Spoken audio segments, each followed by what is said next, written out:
Good evening and welcome to Central United Methodist Church. I'm Reverend Patrick Knightsey. I'm the pastor of Connection and Discipleship here, and we are so thrilled to have you in this space this evening. A few things before we get started. If you go out the doors and go all the way down the hall, that is where our restrooms are located, so keep going. There's double doors.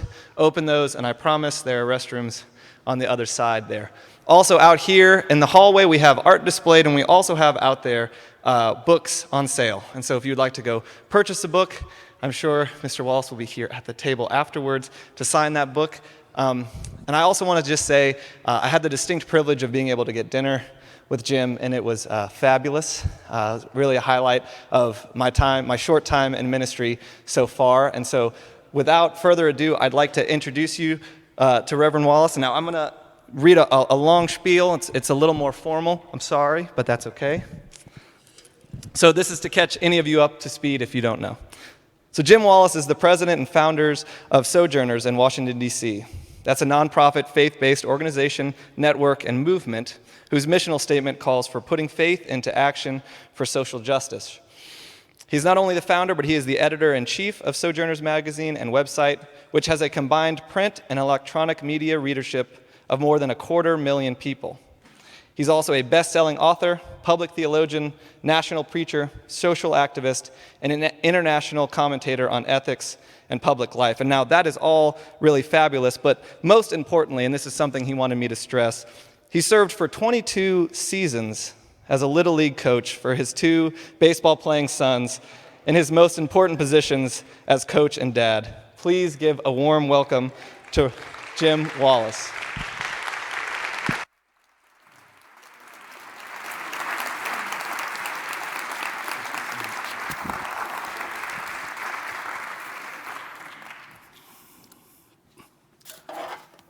Hi. Can you hear me okay? Good. Well, Patrick and Rob and Luke had dinner with me. At the bar, we talked about John Wesley with beer. It's a good conversation. I want to thank them and all of you for having me here tonight. And I learned from Rob, the pastor here, how John Wesley's traveling pulpit is in a museum at Lake Junaluska, right? And they won't let it out of the museum, which I think says a lot.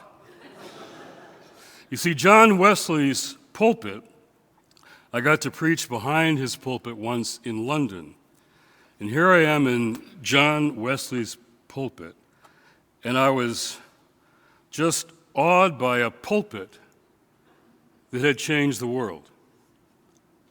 Here's a radical idea. Pulpits are supposed to change the world.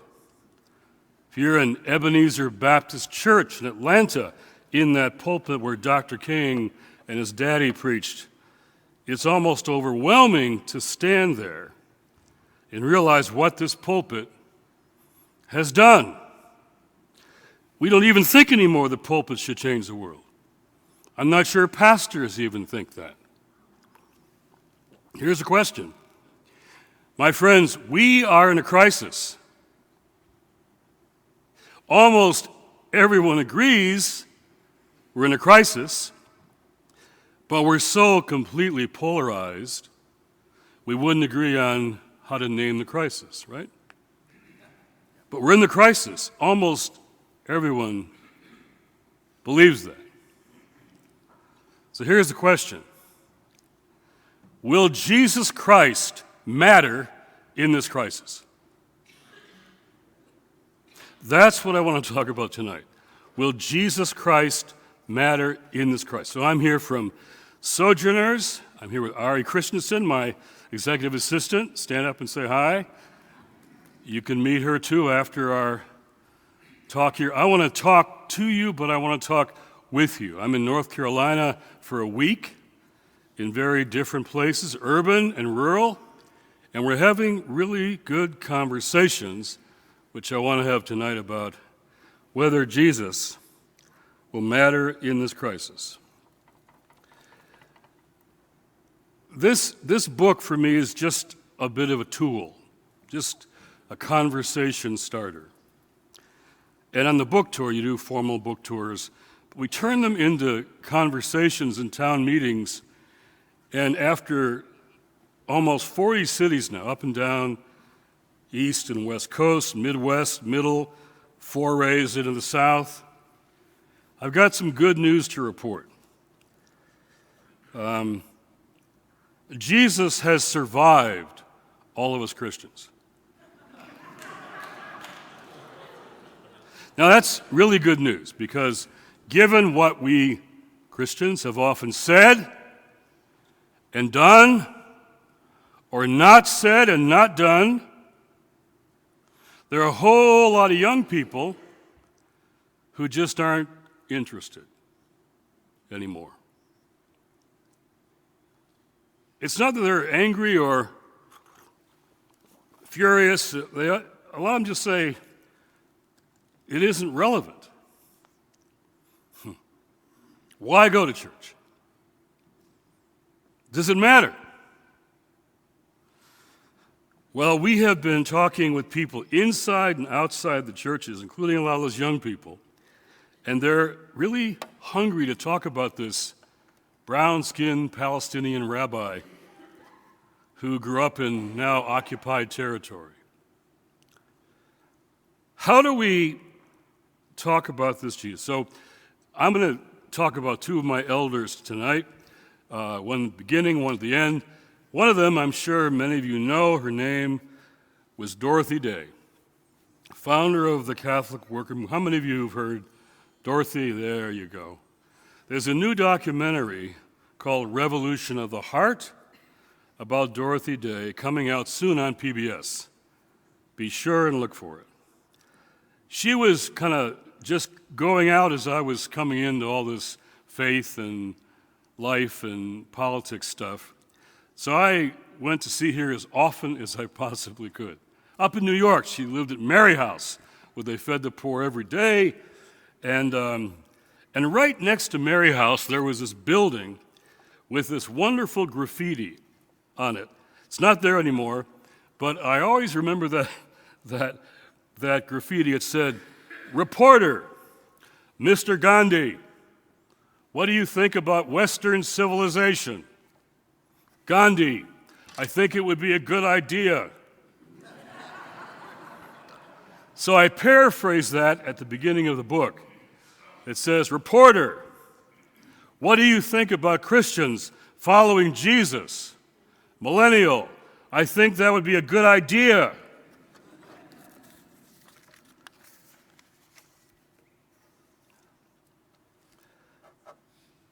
The book is just some questions, that's all. Some questions Jesus asked or prompted or sparked that others asked him. And as I wrestled with these texts, these biblical texts, about the questions, I was just struck by how they resonate. They're underneath everything going on right now. So I'm just going to go through a few of those with you. Does Jesus matter? What did he say?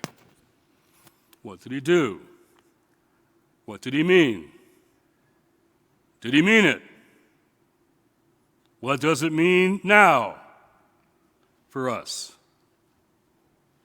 We are facing a moment in time where the soul of the nation is literally at stake. A lot of people say that now, even candidates do.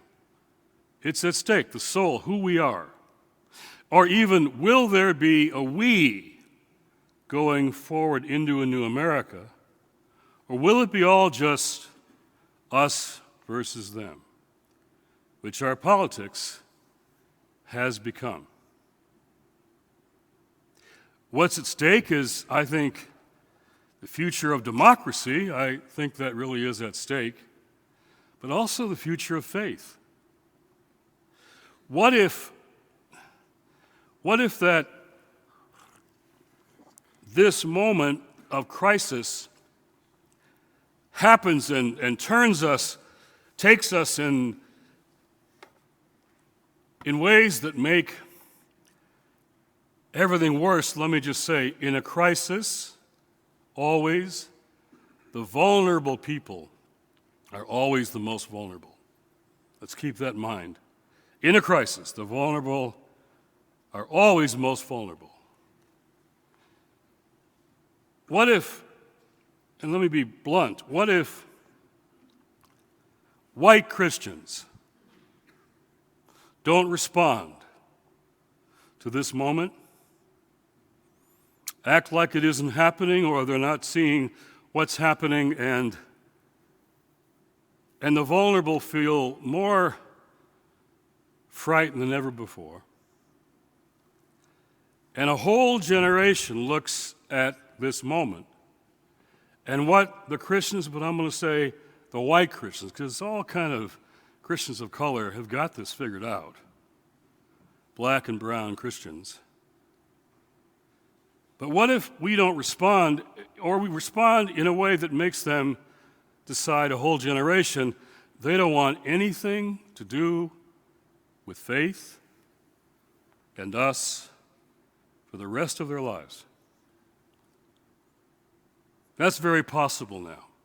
So this moment isn't just a time to feel badly, or, probably a lot of you that came out tonight who have some idea of what we've been saying for a long time at Sojourners and all of that, you probably are going to be sympathetic with some of what you hear tonight. Sometimes we feel, as I heard last night in Hickory, helpless and hopeless. We're not going to be helpful if we're just feeling angry, mad, disillusioned, depressed, helpless, and hopeless. That won't help anybody. What does it mean to act? Jesus tells us to act, or what we say in neighborhoods I've been in, you gotta walk the talk. Or as James says, faith without works is dead. Or the intro said, we got to put faith into action. If we do that, Jesus might matter to this crisis. If we don't, we'll just feel helpless and hopeless. We can do better than that. Sometimes people say, Jim, you're just preaching to the choir. I thought about that. I talked to lots of people in Charlotte yesterday and Hickory last night. And it was a big choir. But, sometimes you can't just preach to a choir. You got to try to help mobilize the choir. How do we inspire, mobilize our choir? How do we seek the faith that does justice? So, Abraham Lincoln said that leaders need to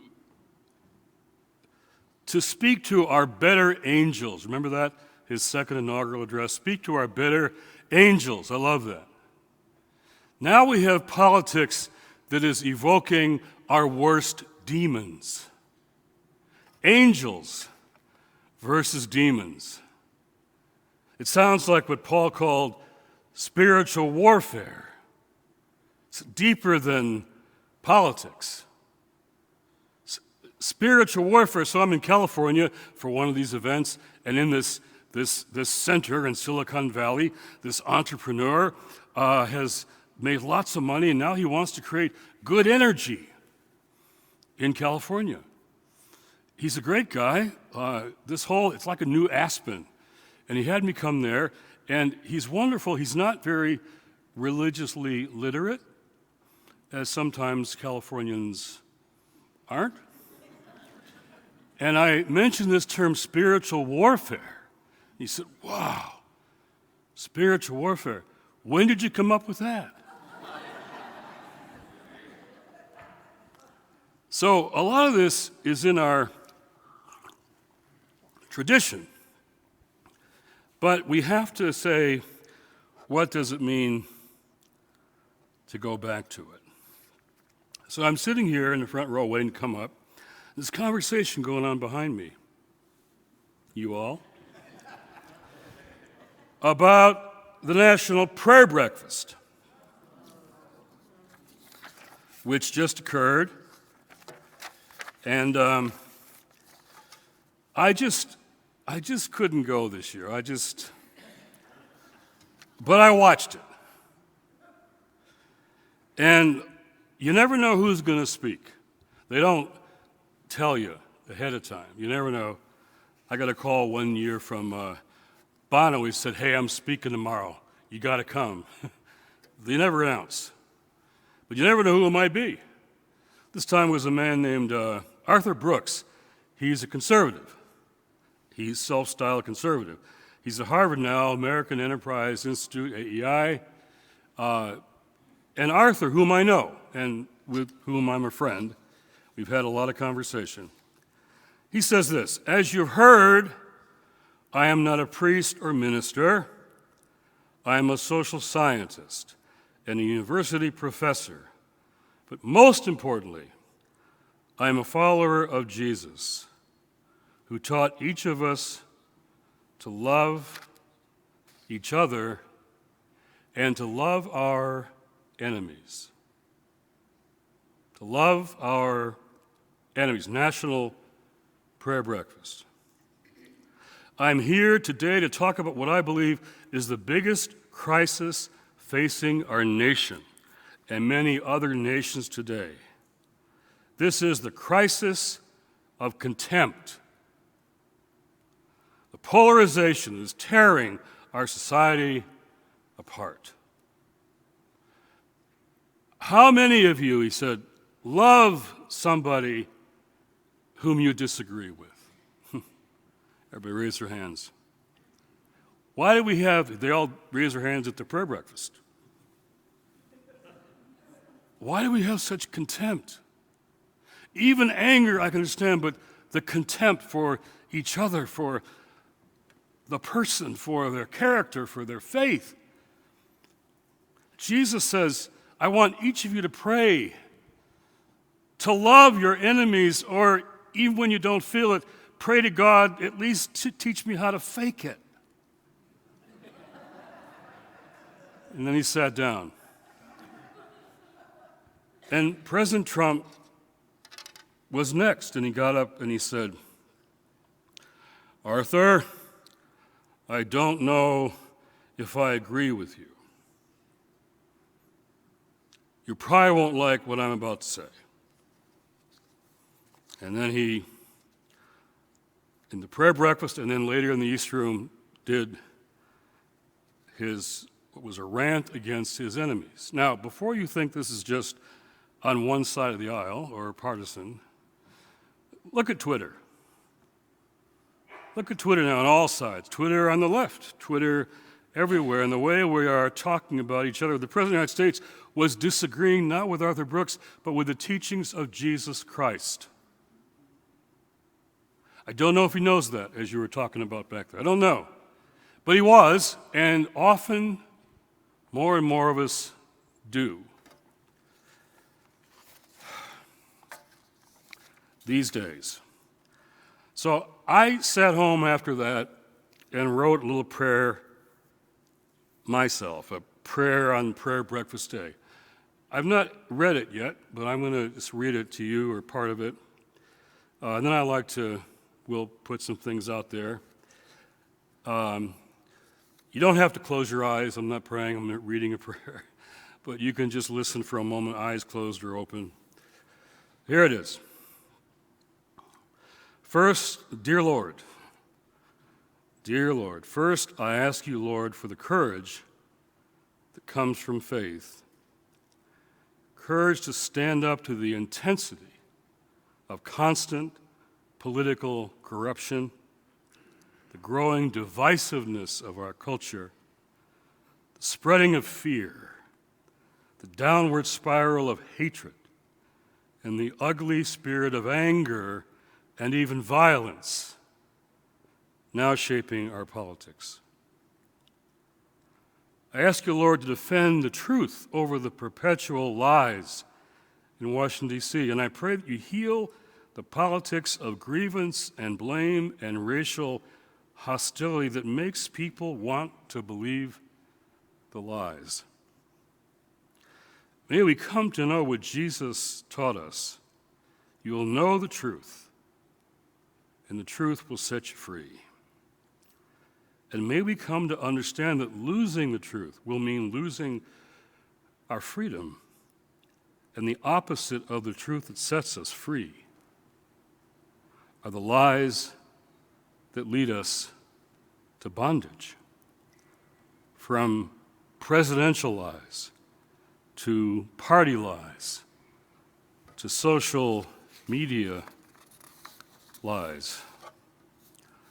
I ask you, Lord, to remind us all who say we are your followers of your two great commandments: to love God with our whole hearts and minds and souls, with our whole selves, which must set us free from our nationalist idolatries, of putting America first, of white supremacy, militarism, and materialism, the three giant triplets of evil that Reverend Dr. Martin Luther King prophetically called out. To love our neighbors as ourselves, to treat others as we want to be treated, to love those who are different from us, as Jesus instructed us to do when he asked, "Who is my neighbor?" When asked, "Who is my neighbor?" This must set us free from ignoring and even targeting our neighbors who are not like us. And yes, to extend that neighbor love even to our enemies. May we reread and obey Jesus' clear teachings that the least of these are the most important, the opposite of what we see in Washington, D.C.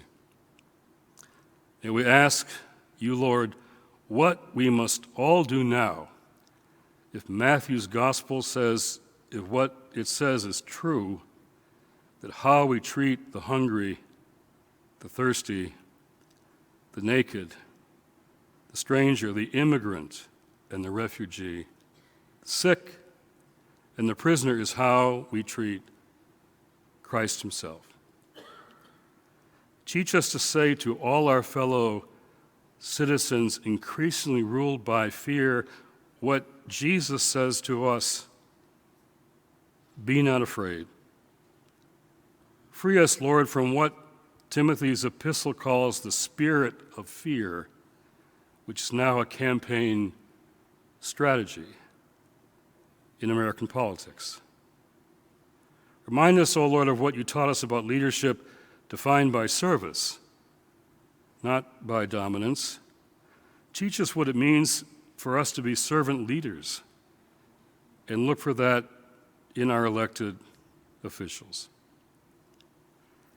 In a culture increasingly ruled by conflict and polarization, teach us what it means and will cost for us to follow Jesus who says, "Blessed are the peacemakers, for they shall be called the children of God." I pray for those presidential candidates of the opposition Democratic Party to live by their own faith and values, and to not mimic the spirit and tactics of the president they oppose. And as we are biblically instructed, I pray for all our leaders, including our president, Donald Trump, that he might learn the ways of Jesus, experience the continual conversion to Christ that changes all of us, and find the forgiveness and humility that we all need in the presence of God. It goes on, but I felt the need for prayer when even the prayer breakfast reveals our polarization. So what are these Jesus questions? I can't go through them all in one little talk here, but I want to name just a few because I think they're key, and I'm hoping for, as we said yesterday in Charlotte and last night in Hickory, little conversations about Jesus all over the country in 2020. Church say, what can I do in 2020? Pastors say, what can I do? Lots we can do, but how about having a conversation about Jesus in churches, between churches, particularly between black, white, and brown churches, with black and brown churches leading the conversations? What would it mean to have conversations about these questions of Jesus? One is my prayer already mentioned. This lawyer came to Jesus and said, how do I inherit eternal life?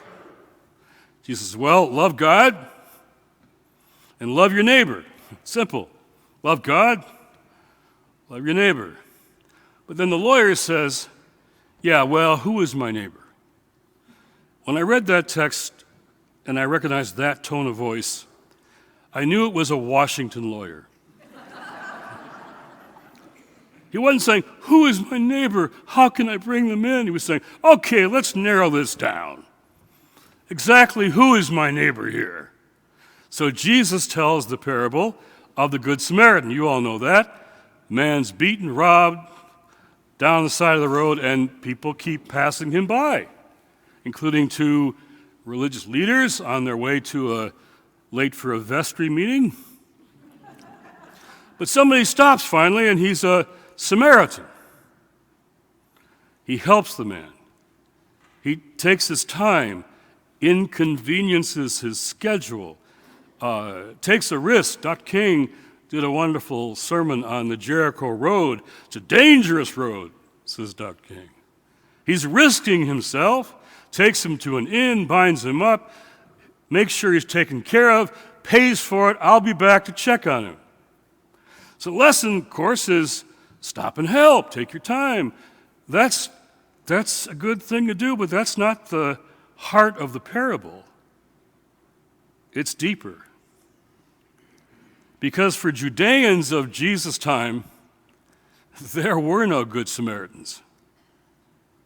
Samaritans were a mixed race, not like us.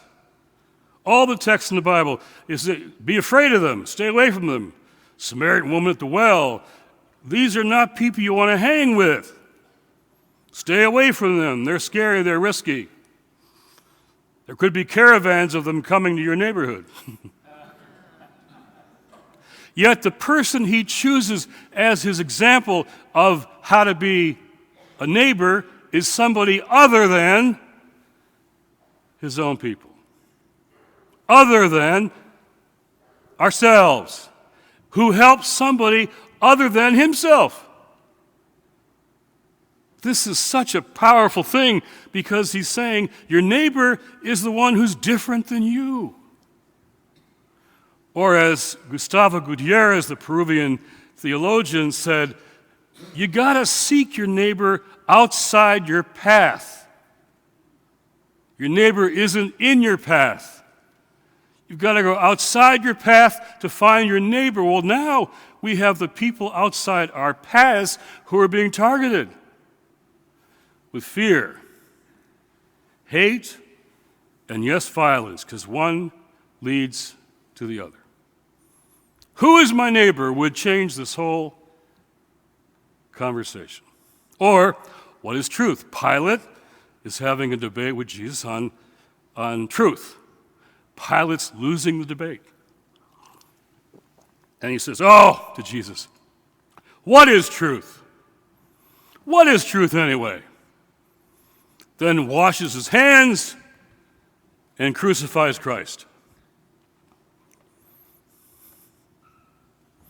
What is truth? Washington Post is keeping track of all the lies being told by this president. Now, a lot of presidents lie. This one is indeed a bit of a record breaker. But even the deeper meaning there is not just number of lies, but saying there is no truth. You can't find any truth. It's all fake and fake news. Don't believe anything. Strongmen always say that. There's no truth to be found except mine.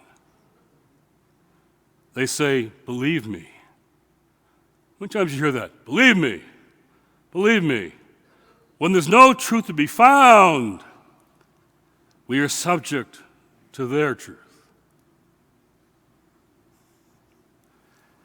And Jesus says, you'll know the truth, and the truth will set you free, which means he's connecting truth to freedom. Falsehoods, lies, lead us to bondage. And this isn't just bad for a political order or civil society. How do I feel as a parent of a 16-year-old and a 21-year-old when the idea of truth is being undermined? No truth anymore. This destroys the fabric of a whole society. What is truth? The image question. Made in the image of God, all of us. I get asked a question today by a reporter here doing an interview. How do you deal with these controversial issues? Have you heard there's some controversial issues in our churches? Have you heard that in the Methodist Church? Yeah. He said, abortion and LGBTQ. And I said, well, let's start with how most women who get abortions are low income and unmarried, meaning they're low income and alone, which makes you vulnerable. You're just really vulnerable. No health care, no nutrition, and you're in a tough place. And then her boss and my assistant, they just had their first baby. And the most vulnerable person in the world the last 9 months was this unborn child. These are two vulnerable populations, and we're not figuring out how to deal with vulnerable people. Pick one or the other, left, right. Or how about this? LGBTQ are all initials for people who are beloved of God. Let's start there. Image of God. Or when your North Carolina courts say that your new voting rules and requirements and qualifications are as the court says, not Jim Wallis or Reverend Barber. As the courts say, they are surgically directed at black voters. Let me just say this clear as I can.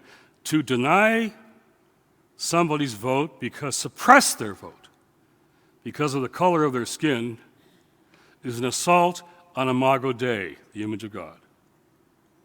This isn't just politics. Image of God. Let's start there. All of us are made in the image of God. Or the last one here, the power question. Leadership. This is really quite something. Here's Jesus about to have his Last Supper with his disciples. He's about to face crucifixion. He knows what he's facing. And they're having a meal.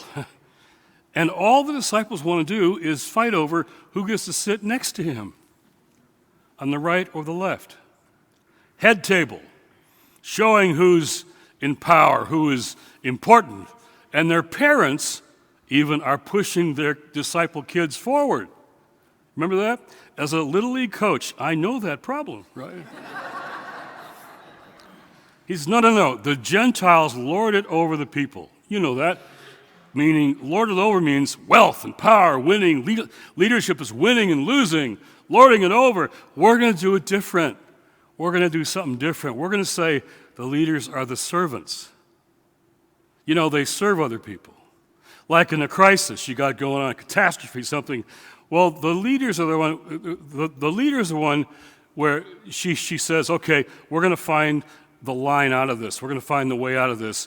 And I'm going to get everybody in line. And he or she says, and I'll be the last one in line. That's what a leader is, says Jesus. But they didn't get it. So he says, okay, let me show you what I mean. And he washes their feet. Leadership. Foot washing. When's the last time we saw that in our leaders in politics? Or there's the fear question. I think in just the last day here in North Carolina, I'm hearing this so strongly. We're all afraid. Jesus said 8 times, be not afraid. We have people who are running on fear. Running on fear. The spirit of fear. Fear has captivated us. Or what belongs to Caesar, what belongs to God, the peacemaker question about not just loving peace, but in fact, making peace, walking into conflict. Not just loving it, but walking in there and saying, how do we resolve this? We're in total conflict all the time now in this country. Who's walking into that? The final test, though, and I'll close with this, then I want to hear from you. The final test of discipleship. Well, I was raised in an evangelical tradition. And I meet people down here, well, I used to be a Southern Baptist, they'd say, or whatever. In my tradition, revival on a Sunday night, we got a fiery preacher coming in on a Sunday night, and all the unsaved kids had to sit in the front row. Closer you are to a sermon, the more impact it'll have on your life. My parents are worried about me. I'm getting up in years, and I'm still not saved. I'm 6. So he says, sure enough, if Jesus, you're sitting where I was sitting, if Jesus came back tonight, your mommy and daddy would be taken to heaven, and you'd be left all by yourself. Got my attention. I realized at 6, I have a 5-year-old sister to support. And so I asked my mom how to fix this because she could fix stuff. Not about God's hate and wrath, but about God loves you once and has a plan for your life. I signed up. It was cool. It made sense. My second conversion was the one that impacted my life more. Now I'm 15, 16 in Detroit, my hometown, and I'm listening in my city now as a teenage kid, reading the papers, hearing the news, having conversations. Something really, really big seemed really, really wrong, and nobody in my white church, white school, white world would talk about it. But I had these questions. Why is life, it seems so different in white Detroit and black Detroit, just a few miles or blocks away? I got no questions answered. I'm telling young people in the audience, there are a few here tonight, trust your questions. Follow them. Where will they take you? Mine took me to the black churches in Detroit. And the young men who were my age working alongside me in low-income jobs, I'm making money for college, they're feeding their families. And I learned that me and those black young men had been born in Detroit but lived in different countries altogether. So when the elder in my church took me aside and says, Jim, you got to understand, Christianity has nothing to do with racism. That's political. Our faith is personal. So the thing ripping me apart as a kid has nothing to do with my faith. So I wanted nothing to do with it either. So I left church. And I joined movements of my time. Civil rights, Vietnam, anti-war. And I decided out of those years I wanted to be an activist, but I wanted a foundation for that. And I was reading Karl Marx, Che Guevara, and Ho Chi Minh, and they didn't satisfy me. So probably because I was raised in it, even though kicked out of the church, maybe I never got shed of Jesus. So I went back to look one more time. I found Matthew 25. This text, I call it the "it was me" text. I was hungry. I was thirsty. I was naked. I was sick. I was in prison. I was a stranger. It was me. That was me. And the people said, when do we see you hungry, thirsty, naked, a stranger, sick, and in prison? We didn't know it was you. If we did, we would have formed, I don't know, maybe a social action committee in the church. No, it was me. I had a job, a single parent. I was working 2 jobs full time, but I couldn't have any money left. I couldn't feed my family. I needed that little help from food stamps. And then they cut them. That was me. I was thirsty. I was a black mom in Flint, and I couldn't get clean drinking water for my kids. That was me, says Jesus. I was in Guatemala, and climate change had so destroyed our land we couldn't grow any food anymore. And then these gangs came up and wanted my boy to be a soldier, and my girl, they said if I didn't do what they said, they'd rape my daughter. So we picked up everything, and we walked thousands of miles to America where we could get asylum. And we got there, and everything had been stripped away already, and then they stripped away our kids and put them in cages. Jesus says, that was me. Just so you know, that was me too. I was sick. I couldn't afford health care. That was me. Black and white drug use in America is totally equal, but incarceration is overwhelmingly 4-1 black and brown. He said, that was me too. Oh, that was me. So this is, in Washington, D.C., I can't get politicians to understand the least important in Washington, D.C. are the most important to Jesus. That's what our message is. It's deeper than politics. And that's where I think we can make Jesus matter again. So I'll finish with a story from another elder of mine who taught me what it means to follow Jesus. So we moved to Washington, D.C., into one of the poorest neighborhoods, and we're 20 blocks from the White House, but people need literally a bag of groceries on Saturday morning extra to get through the week. There's, 200 families every morning, every Saturday morning. And so Mary Glover was the one who always prayed before people came in from the line, because she was our best prayer. She prayed like she knew to whom she was talking. They'd been carried on this conversation, you can tell, she and her Lord. Pentecostal lady. And I'd come home from trips just to be there on Saturday to hear Mary Glover pray. So she says, every Saturday, she says, thank you for waking me up this morning, Lord. Thank you, the walls of my room were not the walls of my grave, and my bed was not my cooling board. Thank you, Lord. And she prays, Lord, we know that you will be coming through this line today. So, Lord, help us to treat you well. Help us to treat you well. Matthew 25 is my conversion passage. Brought me from the student movements back to Christ. I read every commentary on the text. Hers is the best. She learned how to see Jesus.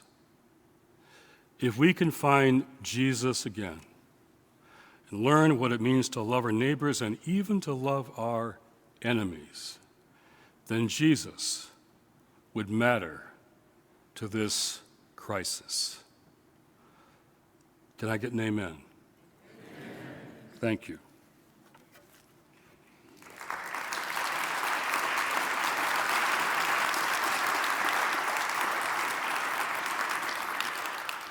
So we're going to have a little conversation, and I don't know, Patrick, how you want to do this, but I can see you. There you are. Get a mic? Yeah, I'll just bring him this one. There you go. Oprah is on the scene.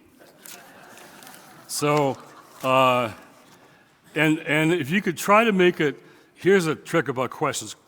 Questions are like questions.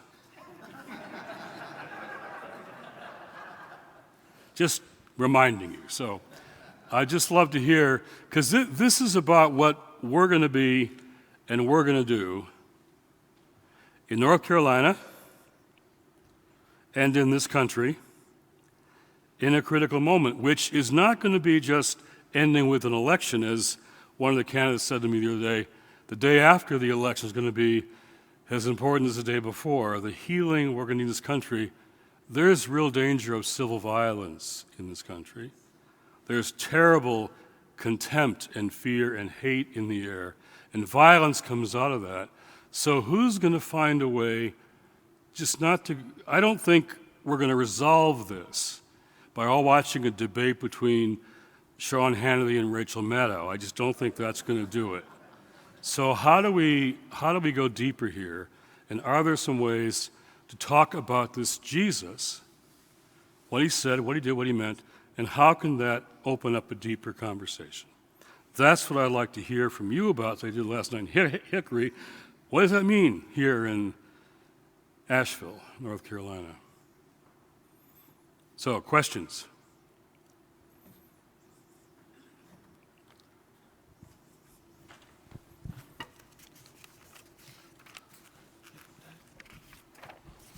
You mentioned growing up in the evangelical tradition.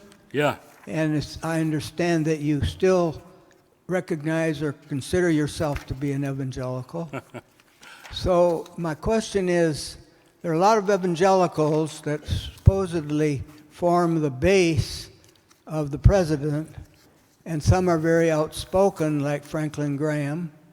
And I'm wondering if you can throw light on how they understand themselves following Jesus, and whether you are in conversation with any of them and how that's going. That's never a question I've had before.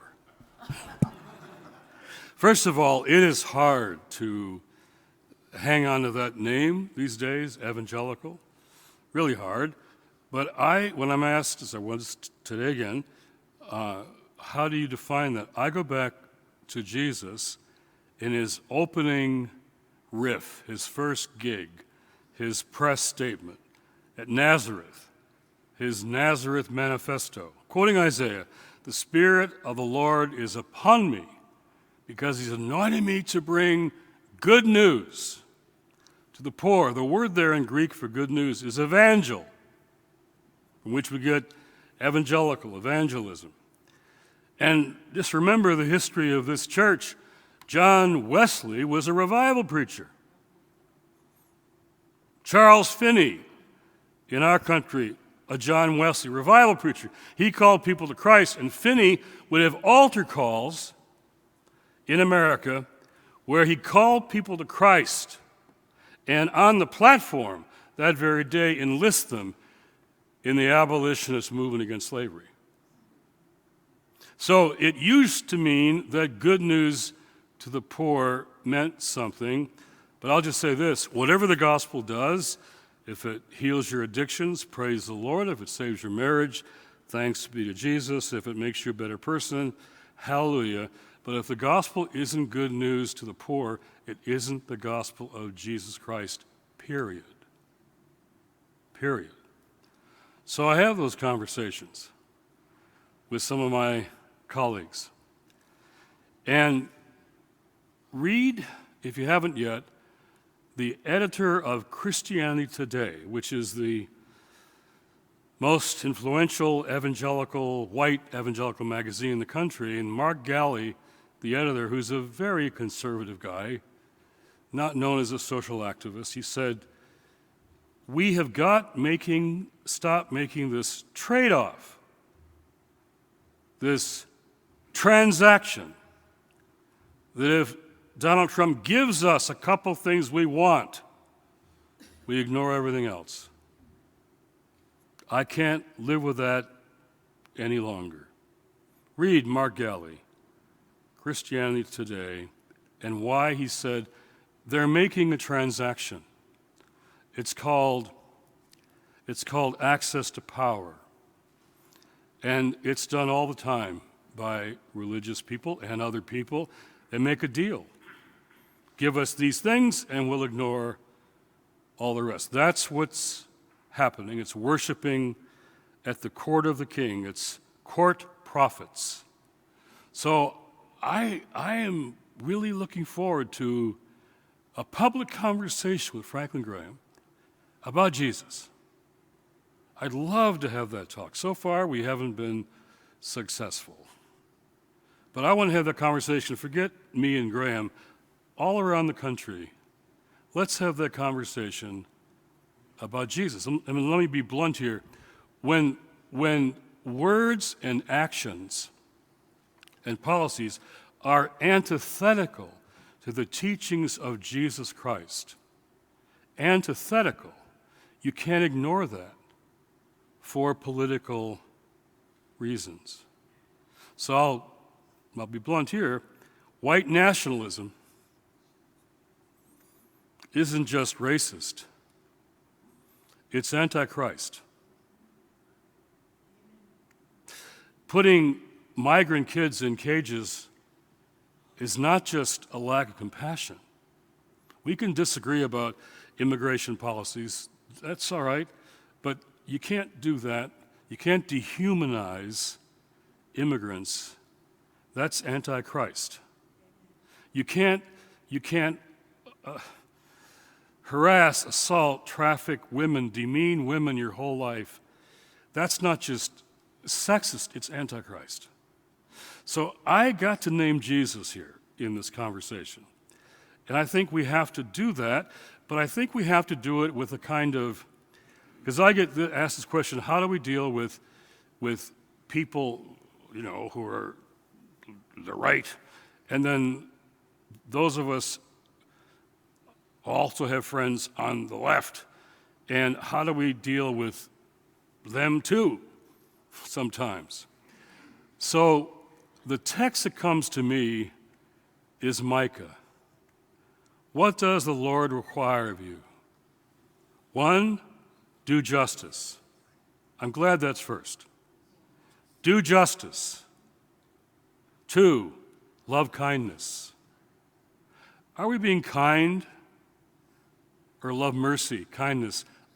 Kind or merciful to those with whom we disagree? Finally, walk humbly with your God. Do we think we have all the answers? I've been at this a while. I don't. What does humility mean or look like, on the right or the left? So let's do justice. Let's persevere and insist upon justice. But then love kindness and walk humbly with our God. I often ask, how many of you have difficult Thanksgiving dinner conversations with your families? Okay? How do we do that without just attacking each other? That's what I'm trying to get to here. But yes, Franklin and I disagree about things, and I would love to have a conversation holding us both accountable to what Jesus said and did. Other questions? Yes, sir.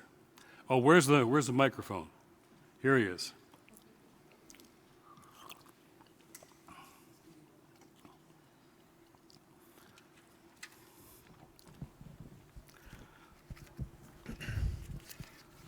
So if we weren't afraid,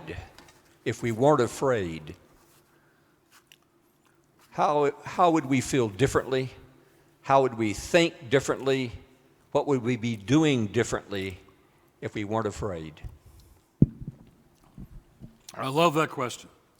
And I don't know all the answers. That's what each of us, what would it mean? The first part of that prayer I prayed after the prayer breakfast was, Lord, give us the courage. Give us the courage to stand up, to speak up, to act. I say very practically, this election has a real danger of being stolen. In North Carolina, in Georgia, where Stacey Abrams would be governor today if it hadn't been stolen. My press secretary came to me from her. In key states around the country, there is real danger of voter suppression. So we're creating something called lawyers and collars. Collars clergy going into polling places on election day with lawyers. Collars and lawyers to help out. Make sure nothing goes wrong. To meet with state officials ahead of time and say, we want to help you have free and fair elections, and we're watching you. We've got funding for 5 states so far: Michigan, Pennsylvania, Ohio, Florida, and Georgia. As of the last two days, I'm thinking about a 6th in North Carolina or Wisconsin, because that's where things will be stolen. And the people who are on the side different than me on politics, their strategy is really in one sentence: how to prevent changing demographics from changing democracy. You say it again. How can we prevent changing demographics? This nation is changing. By 2040, we're no longer a white majority nation. That's the elephant in the room in all of Washington and every state in the country. How do we keep changing demographics from changing democracy? Are we committed yet? I don't think we are, to a multiracial democracy. How do we act on behalf of that? And how do we have these conversations about Jesus across our boundaries? Within our churches, within your churches, maybe among people who don't agree on politics, maybe between churches, particularly between black, white, and brown churches. How do we, not knowing what this will do, how it will affect elections, I don't know. But we need these things, these issues to me. I'll just say a sentence I was thinking of yesterday. They're no longer partisan. They're confessional. They're confessing Christ. How do we confess Christ? Those of us who are Christians in this election, and even those who aren't. I'm astounded by the number of people who are my rabbi friends, imam friends, Sikh friends, Buddhist friends, kids who just don't, how they think this Jesus conversation is pretty interesting. You know? So how do we find the courage to act? Or as somebody said yesterday, in this big church full of people who really feel this stuff strongly, said, how do we get this church, our church, beyond the curb of our church and our street, into the streets of North Carolina?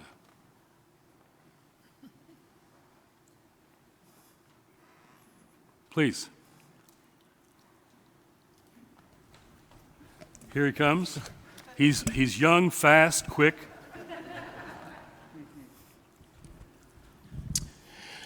You move around like the energizing bunny. I've been following your writings since the Vietnam War and onward, been a subscriber to Sojourners. What is the basis? How do you keep such a positive, energized spirit, no matter what the issues are? we've been through about 40 days and nights of rain here in western North Carolina. We've witnessed the vote in the Senate. We've seen the spineless people afraid to speak their minds, their conscience in Washington. We've seen our Constitution being almost eliminated. And sometimes a few of us get pretty discouraged. What keeps you going, Mr. Energizing Bunny? I learned my theology of hope in South Africa and some other places where this struggle is going on. And Desmond Tutu taught me the difference between optimism and hope. Optimism is how things look this morning. It's raining. Can you believe what they did in North Carolina when that new governor took over? How they stripped everything away? I know what you guys are dealing with. I got friends here. Things don't look good, or that election, or, well, things look better today. Yeah, it's up and down. It's not for us cup half full, cup half empty. Desmond said, optimism is a feeling, is a mood, or a personality type. Hope, he said, is a decision, a choice you make because of this thing we call faith. Hebrews says faith is the substance of things hoped for, the evidence of things not seen, Hebrews says. My paraphrase of that is, hope means believing in spite of the evidence and then watching the evidence change. I have seen that over and over and over again, how because of faith people step out, they act, they stand between, they act against all the odds. And it's that decision that changes things. That decision to act in faith. And that's what Christians have most to offer to movements. It's never just us in movements. It shouldn't be just us. All kinds of people. But we don't offer just our buildings and infrastructure and money. And no, we offer the decision to hope. And sometimes when no one else sees it, that we have to offer it because that's who we are. That's what it means to be people of faith. You can't always see it. You can't always feel it. I'll testify to that. You can't always feel it. But you act on it, and then you see others doing things that are amazing. You know, you guys just spun off a church doing all this work with homeless people. You know, I've not been over there, but I hear it's pretty amazing from this church. All kinds of stuff that people who are hopeless just don't do. And I'll say one thing more, because a lot of us are white folks here. To feel helpless and hopeless is a sign of privilege. We get to feel that way, and we'll probably be okay anyway. But a lot of folks, they're not going to be okay. You know the state of emergency that black families feel tonight, living in America? Those words don't overstate it. A state of emergency. Or immigrant families that don't know if they'll be together for dinner. Or black pastors who are worried about their youth groups being racially policed. This is like life. We're living in different countries here. So people like us, I guess we have the privilege to be helpless and hopeless. But what if we, stood up and there's a lot of people in this room. There was a whole lot of people in western North Carolina last night in a rural area, which is 75%, that other country. And we can make a difference. Sometimes the choir has to be inspired and mobilized to sing the song. Our song needs to be sung right now. And singing the song, you never know what'll come of it. You don't really know, but you never know who will hear the song and who will hear that song, and it'll wake them up, strengthen them. So I don't know how in North Carolina, but you all could figure that out. Who needs help? Where do you go? Where are the polling places that need voter turnout, voter protection?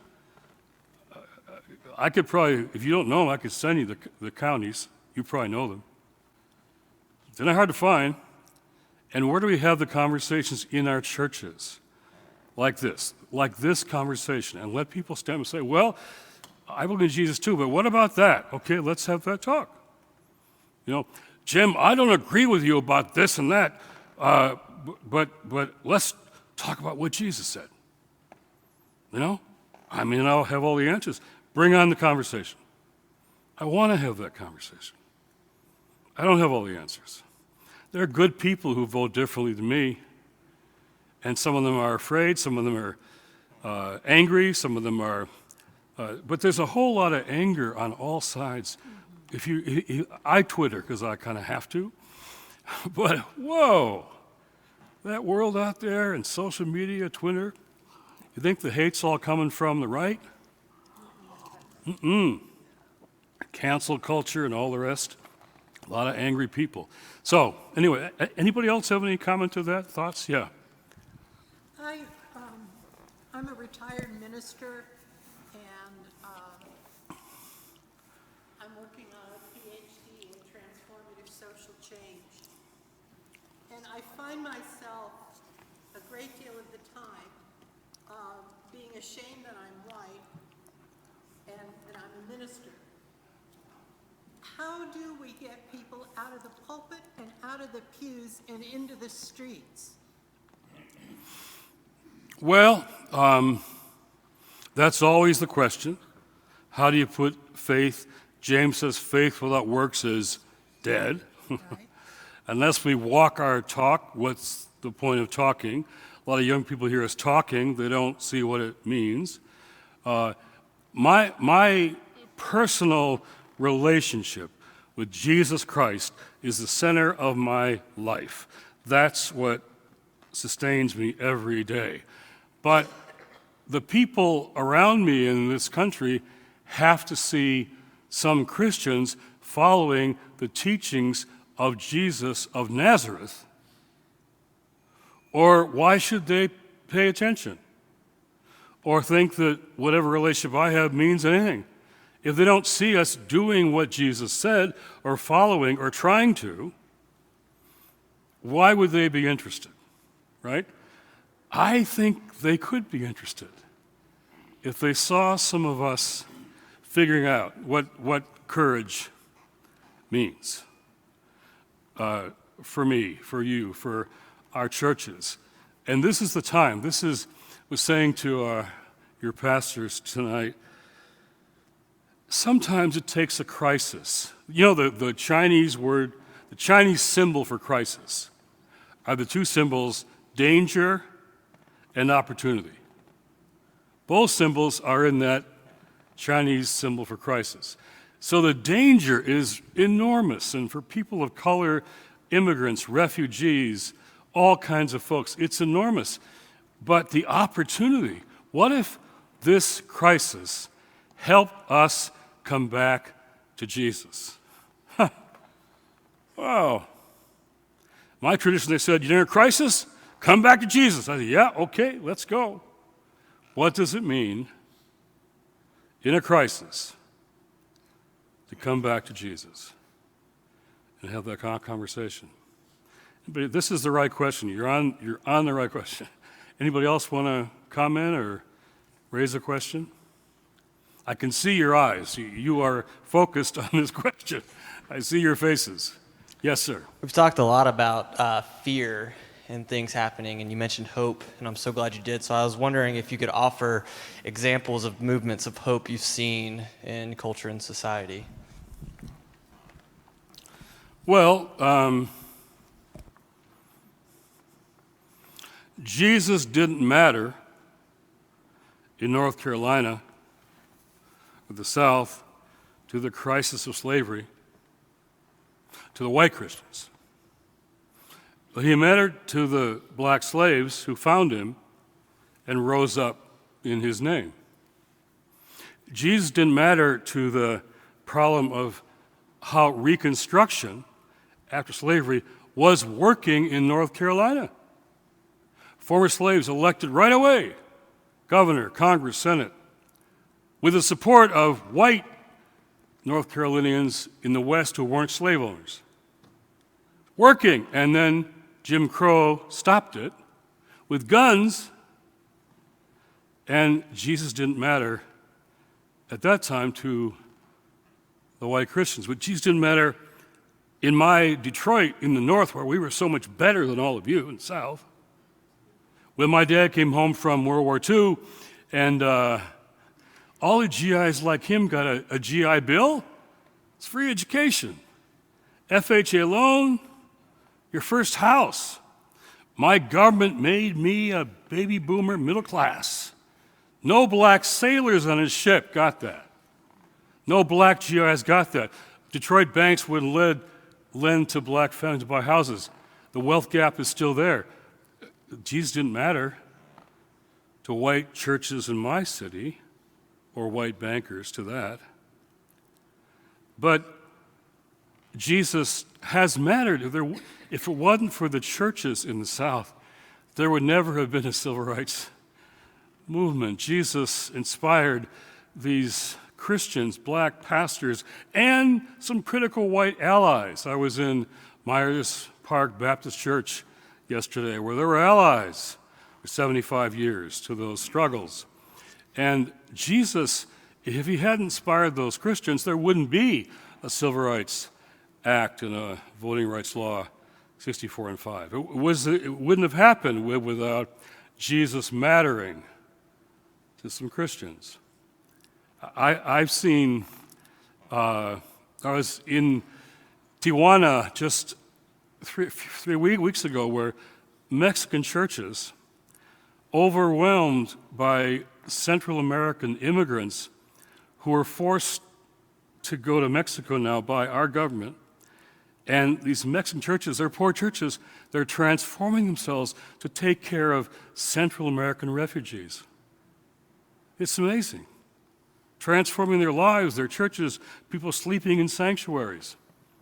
And they're Central Americans, and they're not even Mexicans, right? I've seen people standing between gangs. I've done gang peace summits, standing between gangs where violence is about to break out. They're saying, no, stop, because of their faith, and they're respected, and they stop killings. So I've seen too much. I've seen too much not to believe that that's what makes a difference. Yeah, please.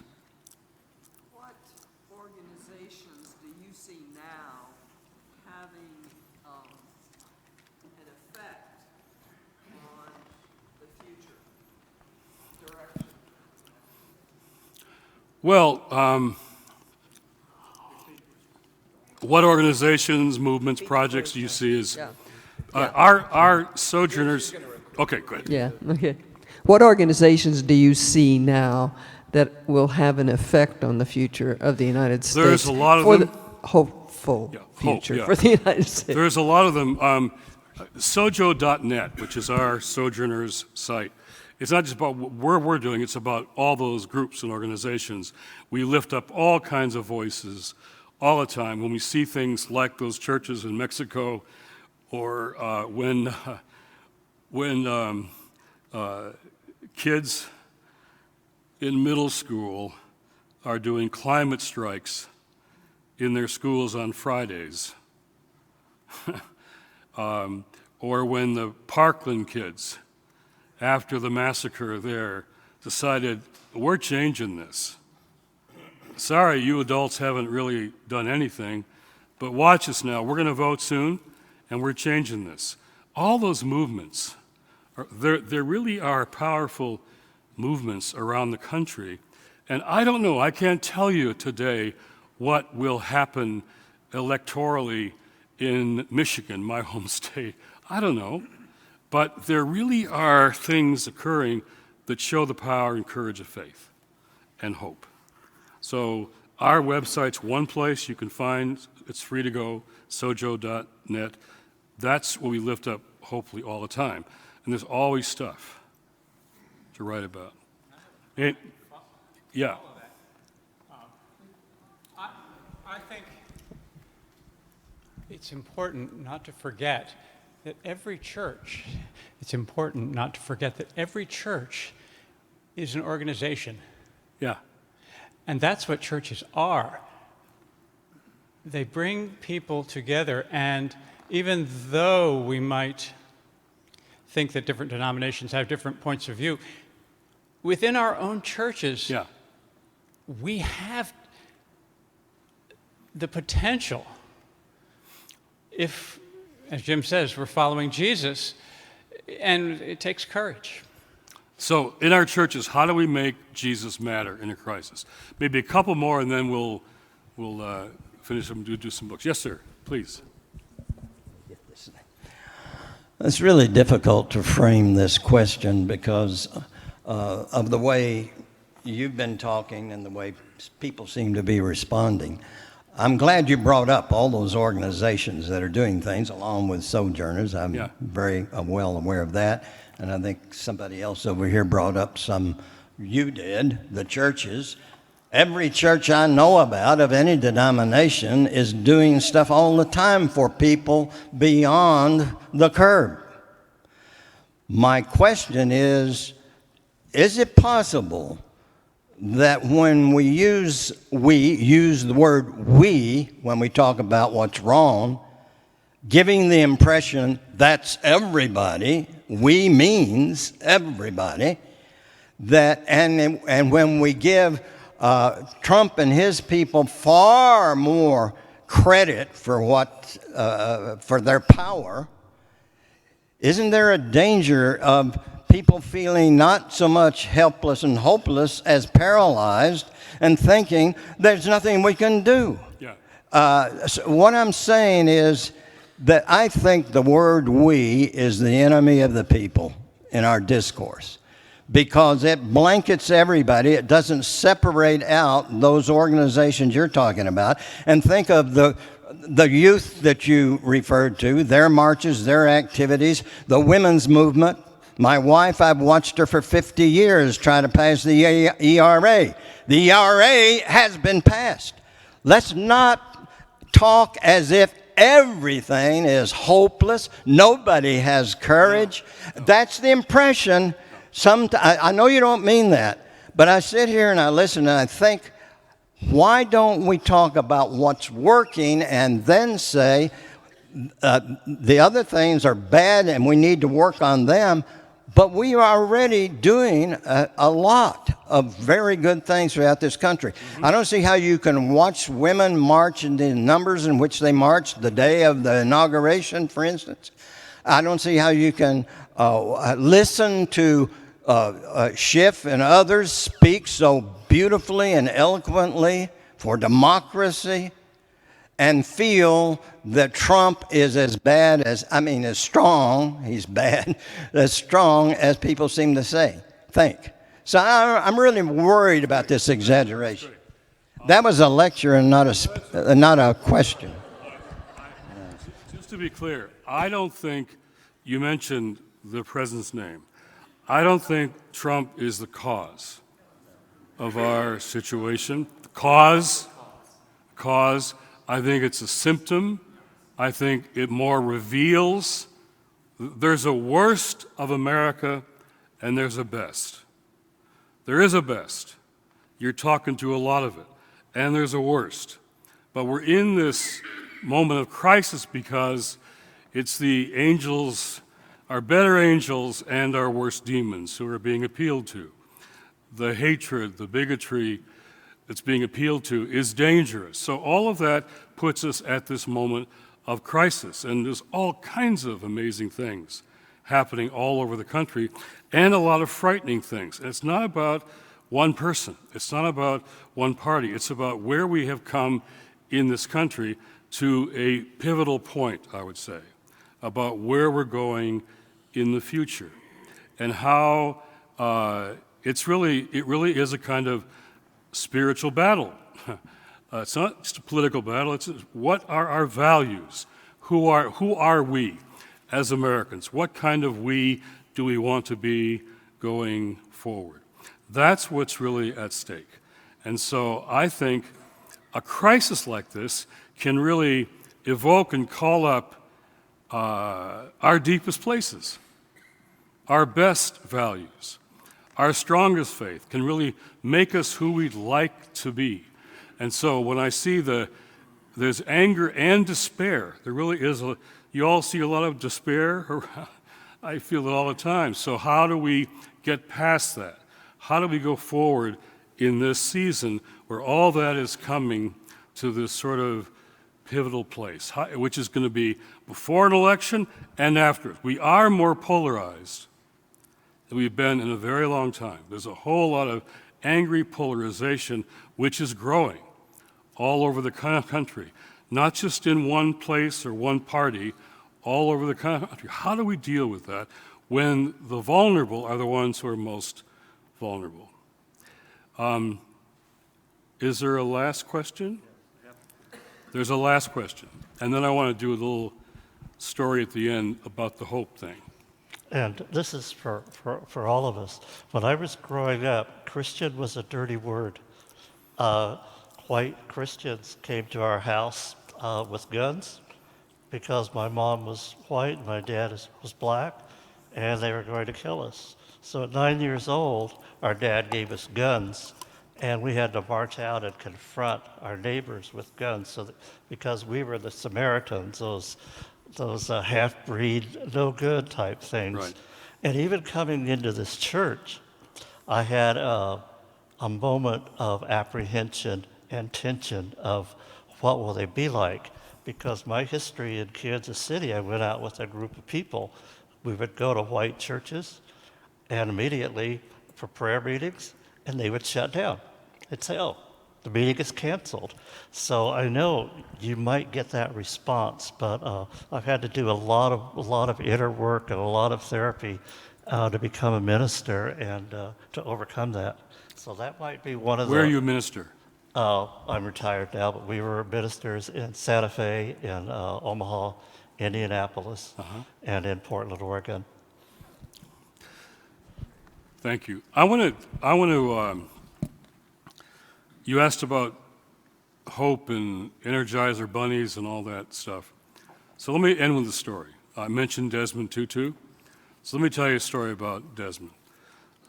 So in the middle of apartheid South Africa, I got invited to come to South Africa by the South African churches to forge an alliance between the American churches and the South African churches. But I couldn't go because I was on all of the security lists from the South African government.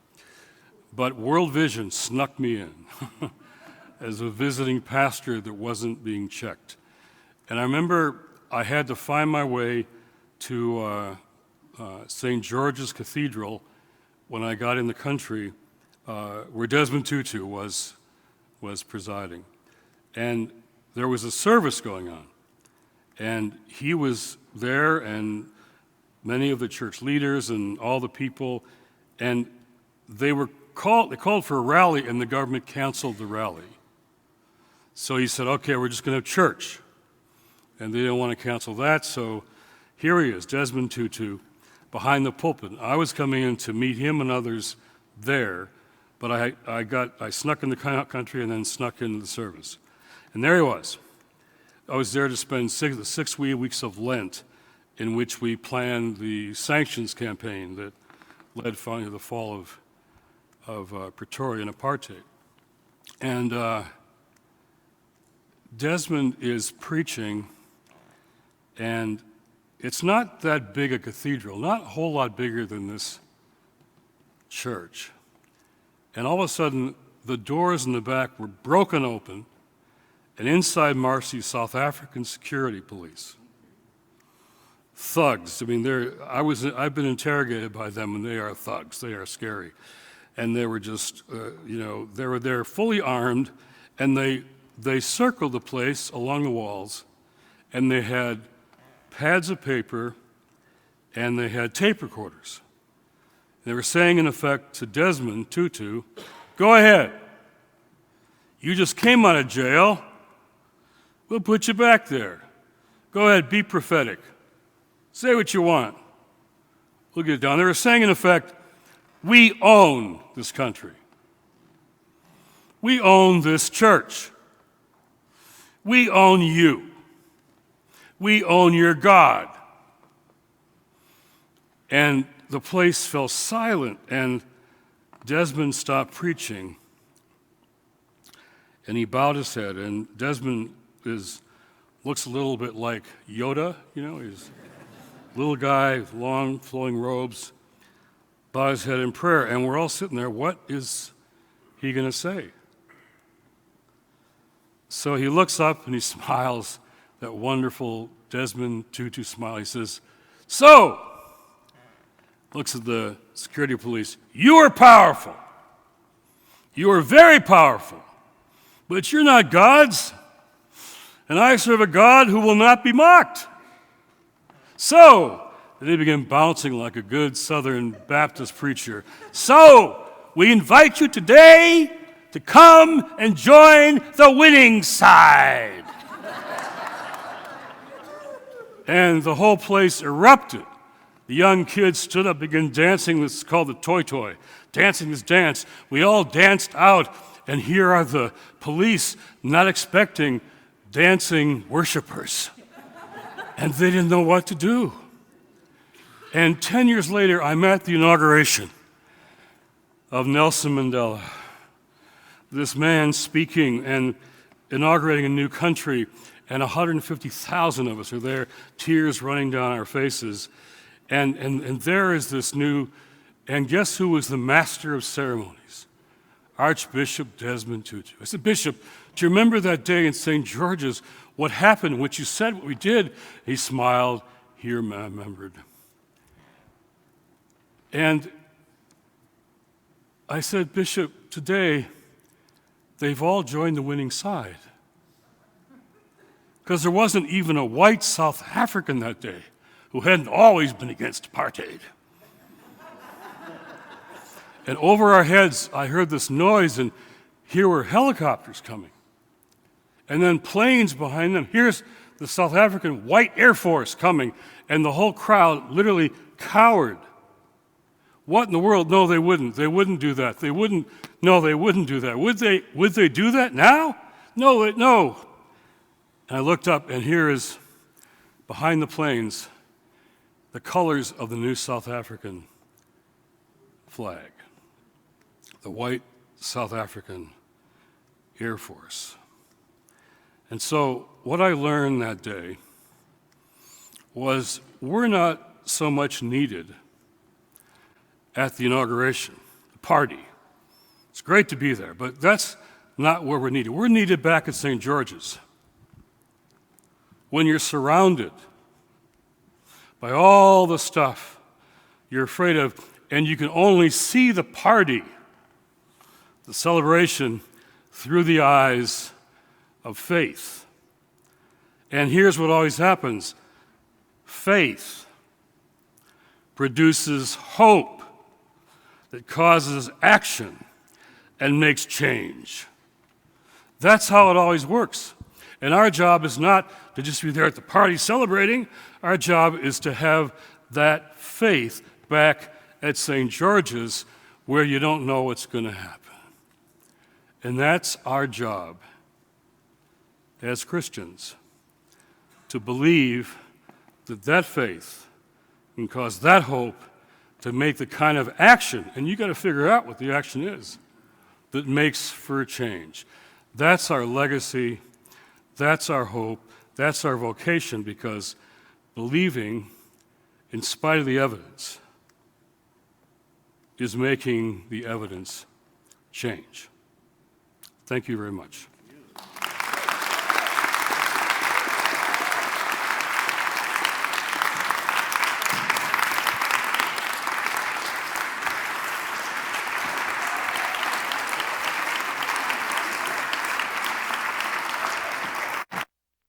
I'm happy to sign books.